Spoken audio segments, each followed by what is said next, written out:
Hello friends, welcome to rainbow healthy food. ఈరోజు మీకు సేమియా పాయసం మిల్క్ మేడ్తో ఎలా చేయాలో చూపిస్తాను.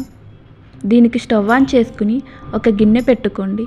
ఏ కప్పుతో సేమియా తీసుకుంటామో అదే కప్పుతో 2 కప్పుల వాటర్ వేసుకోండి. అలాగే 3 కప్పులు పాలు వేసుకోండి. ఈ పాలు నేను పచ్చి పాలు తీసుకుంటున్నాను. వీటిని మీడియం ఫ్లేమ్లో ఒక పొంగు వచ్చే వరకు బాగా మరిగించుకోండి. ఇప్పుడు వేరొక ప్యాన్ తీసుకొని దానిలో 2 టేబుల్ స్పూన్స్ నెయ్యి వేసుకోండి. నెయ్యి వేడయ్యాక 2 టేబుల్ స్పూన్స్ జీడిపప్పు పలుకులు వేసుకొని ఫ్రై చేసుకోండి. లైట్ గోల్డెన్ కలర్ వచ్చే వరకు ఈ జీడిపప్పుని ఫ్రై చేసుకోండి. ఇవన్నీ లైట్ గోల్డెన్ కలర్ వచ్చాక వేరొక గిన్నెలోకి వీటిని తీసుకోండి. ఇప్పుడు 2 టేబుల్ స్పూన్స్ కిస్మిస్ కూడా ఈ నేతిలో వేసుకొని ఫ్రై చేసుకోండి. ఇవి కూడా లైట్ గోల్డెన్ కలర్ వచ్చే వరకు ఫ్రై చేసుకోండి. ముందుగానే జీడిపప్పు తీసుకున్న అదే గిన్నెలోకి ఈ కిస్మిస్ని కూడా తీసుకోండి.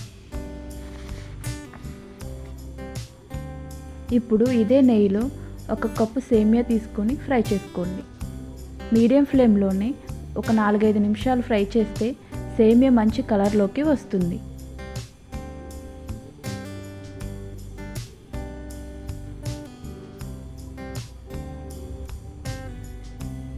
ముందుగానే మరిగించి పెట్టుకున్న ఈ పాలల్లోకి ఫ్రై చేసుకున్న సేమియాని వేసుకోండి.